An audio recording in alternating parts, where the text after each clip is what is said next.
बेटा मुझे पता है तुमने अभी तक कुछ भी नहीं पढ़ा है और शायद तुम्हारे मिड टर्म पास में है, क्या पता तुम्हारे प्री बोर्ड से पहले तुम ये वीडियो देख रहे हो और बोर्ड से पहले देख रहे हो, तो चिंटू चाटा पढ़ना चाहिए भाई। ये सब्जेक्ट एक रात पढ़ने वाला नहीं है। तुमने अभी तक क्यों नहीं पढ़ा? Hello everyone, this is Aaradhya and you are watching Aaradhya. तो आज की वीडियो में मैं बात करने वाली हूँ how I scored 95 in my psychology and how you can too. और इसमें कोई मजाक नहीं है, ये रहा तुम्हारे सामने स्क्रीनशॉट। तो आई नो तुमने अभी तक कुछ भी नहीं पढ़ा है और अभी तुम्हारे मिड टर्म्स पास में है, और अगर तुम ये वीडियो थोड़ी लेट देख रहे हो, क्या पता तुम्हारे बोर्ड एग्जाम तुम्हारे सर पे हो, क्या पता तुम्हारे प्री बोर्ड हो। अगर तुम पूछो कि मैंने कब पढ़ना स्टार्ट किया था, देखो साफ बता रही हूँ, मेरी कंडीशंस तुमसे शायद अलग होंगी, क्योंकि अगर तुम्हारी साइकोलॉजी की टीचर बहुत अच्छी है, वो बहुत ज़्यादा अच्छे से पढ़ाती हैं कि उनका पढ़ाया हुआ तुम्हें बिल्कुल एक बारी में दिमाग में बैठ जाता है, तो तुम्हारे तो बल्कि भाग खुल गया भाई। बहुत मेरे टाइम में ऐसे बोल रही हूँ मैं जैसे बहुत बुढ़ी हो गई। जब मैं 12th में थी, मेरी साइकोलॉजी की टीचर, ठीक है मैं कुछ ऐसा नहीं बोल रही कि वो बेकार थी या कुछ, बस मुझे उनकी समझ नहीं आता था भाई वो क्या पता, मुझे उनकी तरफ से कोई ज़्यादा हेल्प महसूस होती नहीं थी, तो मैं घर पे आके खुद ही पढ़ती थी। और तुम्हें अगर ये भी बात पता हो कि साइकोलॉजी का कोई भी अच्छा ऐसा यूट्यूब चैनल नहीं है जिसके ऊपर तुम पूरा रिलाय कर सको, पहले तो यार खुद बुक उठाओ, पढ़ना स्टार्ट करो। मेरे पास अब ये पढ़ी है मेरी साइकोलॉजी की बुक, अपनी बुक उठाओ, पढ़ना स्टार्ट कर दो खुद से। जब तक तुम सेल्फ रीड नहीं करोगे ना, नहीं होगी भाई, नहीं होगी, छोड़ दो। कुछ बच्चों के लिए ये सब्जेक्ट आसान होता है, कुछ बच्चों के लिए नहीं होता। अगर तुमने नहीं पढ़ा और तुम्हें लग रहा होगा कि भाई हम तो निकाल लेंगे, ऐसे कोई खास सब्जेक्ट नहीं है, ये मैं तुम्हें बता दूं, मैंने अपनी आंखों से मेरी क्लास के बच्चों को फेल होते हुए देखा इस सब्जेक्ट में। तो चीटिंग करके भी फेल हो जाते हैं बच्चे, इतना लाइटली तो मत लेना, क्योंकि यहाँ पे केस स्टडी उठ के आएगी, तुम्हें बताने को पड़ जाएगा ना, तुम्हारा दिमाग काम नहीं करेगा चिंटू उस टाइम। तो देखो अगर तुम्हारे पेपर में भी काफी टाइम है, तो तुम प्लीज भाई बुक उठाओ और पढ़ना स्टार्ट कर दो, क्योंकि गाइड वगैरह से भी पढ़ना बेकार है इस सब्जेक्ट के लिए, सच बता रही हूँ। और अगर तुम इस वीडियो के लास्ट तक रुकते हो तो मैं तुम्हें ये भी बताऊंगी कि कहाँ पे वो मेरे 5 नंबर कटे और कैसे तुम उन 5 नंबर कटने से बच सकते हो, and you can score 100 on 100 guarantee. अगर तुम्हारे पास तुम्हारी बुक अभी है तो उसका कंटेंट पेज खोलो, मैं तुम्हें चैप्टर वाइज बताती हूँ किस चैप्टर में शायद तुम्हें थोड़ी मुश्किल आ सकती है, किस चैप्टर में तुम्हें केस स्टडी ज्यादा देखने को मिलेगी। तुम्हें पूरा का पूरा रोड मैप मिल रहा है भाई। देखो बहुत बच्चों को फर्स्ट चैप्टर में बहुत दिक्कत आती है कि उसमें बहुत सारे थ्योरिस्ट के नाम है और वो तुम्हें सब याद करने पड़ेंगे, उसमें तुम स्किप नहीं कर सकते, वो याद करने पड़ते हैं। और वही बता रही हूँ, वो तुम्हें एक रात पहले याद नहीं होंगे पेपर से। वो ऑथर, सारे थ्योरिस्ट के नाम याद करो, सबकी थ्योरी लिखो, उनके थ्योरिस्ट के नाम पूछे जाते हैं।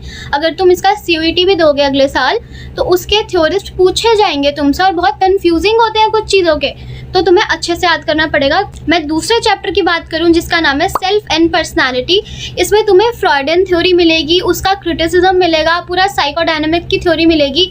ये सब तुम्हें अच्छे से याद होना चाहिए, ये इसके मोस्ट इम्पॉर्टेंट मान लो, ये सबसे ज्यादा इंपॉर्टेंट चीज है। इड, ईगो, सुपर ईगो, ये नलायक से नलायक बच्चे को पता होगा भाई, सब तुम्हें अच्छे से पढ़ना है। इसके आगे जो भी उसका क्रिटिसिज्म होता है फ्रॉइड का, और जो उसकी पोस्ट फ्रॉइडियन थ्योरी है, उसके भी तुम्हें सारे नाम याद होने चाहिए, एरिक एरिक्सन वगैरह वगैरह जो भी थे, अब तो मैं नाम भूल गई, कैरन हॉर्ने, पता नहीं क्या क्या नाम था, उनके साथ याद करना, उनके कीवर्ड याद करना कि इन्होंने इस वाली थ्योरी को ऐसे दिया था। सारी साइकोसेक्सुअल स्टेजेस तुम्हें याद होनी चाहिए, कौन सी ओरल स्टेज होती है, कौन सी एनल स्टेज होती है, कौन सी जेनिटल स्टेज होती है, जो भी सारी होती है वो सब तुम्हें इस चैप्टर में अच्छे से याद होना चाहिए। जो थर्ड चैप्टर है मीटिंग लाइफ चैलेंजेस, ये थोड़ा छोटा चैप्टर है, ये तुम्हें जल्दी भी याद हो जाएगा, थोड़ा आसान है। इसमें मोस्ट इंपॉर्टेंट है तुम्हारा हैंस सेल्वे वाला जो पूरा टॉपिक है, और हैंस सेल्वे का जो भी गैस मॉडल है वो तुम्हें अच्छे से याद होना चाहिए, उसका क्या क्रिटिसिज्म था वो तुम्हें याद होना चाहिए, उसने किस चीज़ पे बात करी, समझ रहे हो, ये सब तुम्हें अच्छे से पता होना चाहिए। अब आ जाता है बेटा फोर्थ चैप्टर, जो कि मोस्ट इंपॉर्टेंट चैप्टर लगता है मुझे पूरी बुक का। इस चैप्टर का नाम ही साइकोलॉजिकल डिसऑर्डर्स है। इस चैप्टर में तुम्हें सारे डिसऑर्डर्स पढ़ाए जाते हैं मेजरली, जो भी इंपॉर्टेंट होते हैं। इसमें तुम एंजाइटी के बारे में पढ़ोगे, डिप्रेशन के बारे में पढ़ोगे, जिसको तुम ऐसी स्लैंग में यूज़ करते हो, तुम्हें पता चलेगा, वैसे कोई मजाक करने की चीज़ नहीं होती।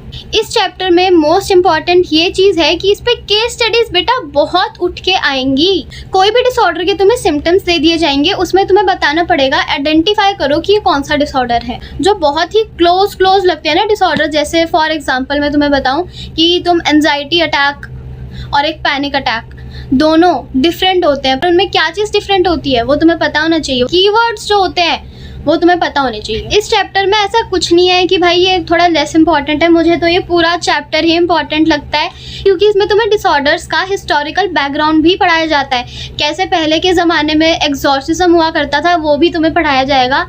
ये नहीं पढ़ाया जाएगा कि किस तरीके से उसको करते थे एग्जॉर्सिज्म, बताया जाएगा कि एग्जॉर्सिज्म होता था। बहुत ही जो क्लोज डिसऑर्डर्स होते हैं ना, उस पर तुम्हें ध्यान देना पड़ेगा। और उसका एक और एग्जांपल ये लो कि जैसे एक सोमैटिक सिम्टम डिसऑर्डर होता है और दूसरा होता है इलनेस एंजाइटी डिसऑर्डर। ये दोनों भी बहुत ही क्लोज से लगते हैं, पर इसमें भी डिफरेंस होता है, तो तुम्हें पता होना चाहिए। अब हम आते हैं अपने 5th चैप्टर पे, जो है थेरेप्यूटिक रिलेशनशिप्स। इसमें तुम्हें एथिक्स पढ़ाए जाएंगे कि एक साइकोलॉजिस्ट के क्या एथिक्स होते हैं, अगर वो कोई थेरेपी कंडक्ट कर रहे हैं तो उसमें उनको किस चीज़ का ध्यान रखना चाहिए। पूरी सारी थेरेपीज बताई जाएंगी कि इस चीज़ की अगर तुम्हें दिक्कत है, इस चीज़ की अगर परेशानी है, तो इस चीज़ के लिए ये वाली थेरेपी ज़रूरी होती है, तो इसको भी अच्छे से पढ़ के जाना। लास्ट के बचे 2 चैप्टर जो कि छोटे हैं, आसान हैं और जल्दी हो जाते हैं। 6th चैप्टर की मैं बात करूँ तो एटीट्यूड एंड सोशल कॉग्निशन। इसमें तुम्हें एटीट्यूड के बारे में बताया जाएगा, किस तरीके से एटीट्यूड फॉर्मेशन होती है एक इंसान के अंदर, कैसे उसके थॉट्स, बिलीव्स, उसकी वैल्यू सब इकट्ठा मिलके एक एटीट्यूड पूरा फॉर्म करते हैं। एटीट्यूड किस टाइप के होते हैं, ये सब तुम्हें इस बारे में बताया जाएगा। इसमें 3 टाइप की तुम्हें थ्योरी मिलेगी, बैलेंस थ्योरी वगैरह वगैरह, वो सब तुम्हें अच्छे से पढ़नी है। वो थ्योरी किसने दी।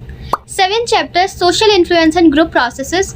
इस चैप्टर में तुम्हें ग्रुप्स के बारे में बताया जाएगा, कौन सा प्राइमरी ग्रुप होता है, कौन सा सेकेंडरी ग्रुप होता है, ये ग्रुप वगैरह तुम अच्छे से पढ़ लेना। ग्रुप कोहेसिवनेस कैसी होती है, ग्रुप थिंक कब होता है और ग्रुप थिंक की वजह से क्या होता है और इसको कैसे अवॉइड कर सकते हैं, वो सब इसके बारे में तुम्हें पता होना चाहिए। इस चैप्टर का भी बहुत इंपॉर्टेंट ये तुम पढ़ लेना, सोशल लोफिंग, ग्रुप पोलराइजेशन, ये सब तुम्हें पता होना चाहिए। इसके ऊपर केस स्टडी आई थी मेरे बोर्ड एग्जाम में। मेरी स्ट्रैटेजी क्या थी कि सबसे पहले तुम एक चैप्टर पढ़ रहे हो, उसको पूरा सेल्फ रीड लगाओ, कि ऐसा नहीं है तुमने एक बार पढ़ लिया चैप्टर तुम्हें सब कुछ आ गया होगा। मैं तुम्हें सच बता रही हूँ, मैंने ये बुक पूरी की पूरी बुक कम से कम ये मैंने 3 बार पढ़ी है, कम से कम।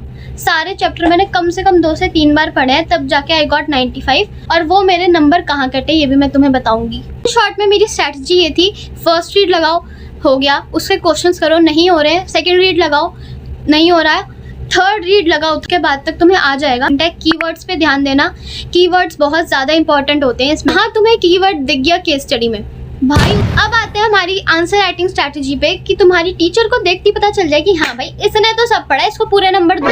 सबसे पहली बात, पॉइंटर्स में आंसर लिखना, हमेशा 1 पॉइंट एक्स्ट्रा लिखना। 2 नंबर का है तो 3 पॉइंट्स लिखो, 4 नंबर का क्वेश्चन है तो 5 पॉइंट्स लिख दो।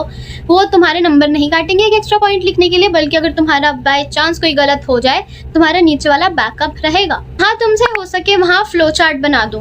एंड फाइनल चीज जिसका तुम इतनी देर से इंतजार कर रहे हो कि वो मेरे 5 नंबर भाई कहाँ कटे। पहली चीज, मेरा एक भी नंबर एमसीक्यू में नहीं कटा। मैंने घर आके पूरे अपने एमसीक्यू सारे के सारे चेक करे। तो जब मैंने अपना आंसर राइटिंग स्टार्ट करी थी तो वहाँ पे पहला क्वेश्चन ही सेक्शन बी में पहला क्वेश्चन था। मुझे ऐसा लगा यार मुझे ना इसे सोच के लिखना पड़ेगा, तो मैंने उसको लास्ट के लिए छोड़ दिया कि चलो इसको मैं लास्ट में करूँगी। वो 2 नंबर का क्वेश्चन मेरा छूटेगा, छूटा ही रह गया। मैं लास्ट में उसे क्या करती, मैं जो लास्ट में आंसर कर रही थी मुझे वो करने का तो यार टाइम मिला नहीं।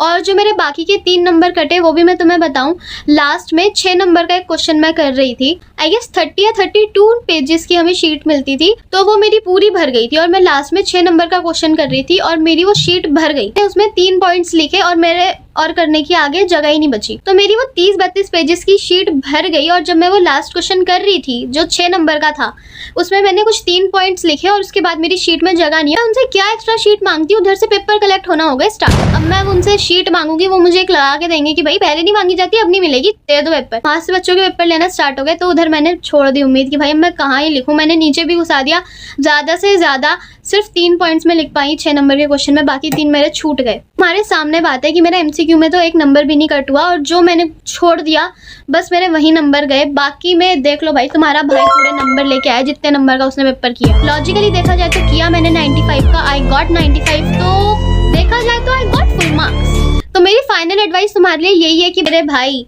मेरी बहन प्लीज ओवर राइटिंग मत करना। मेरी वो शीट सोच रहे हो 70 नंबर के पेपर में वो मेरी शीट भर चुकी थी, क्यों?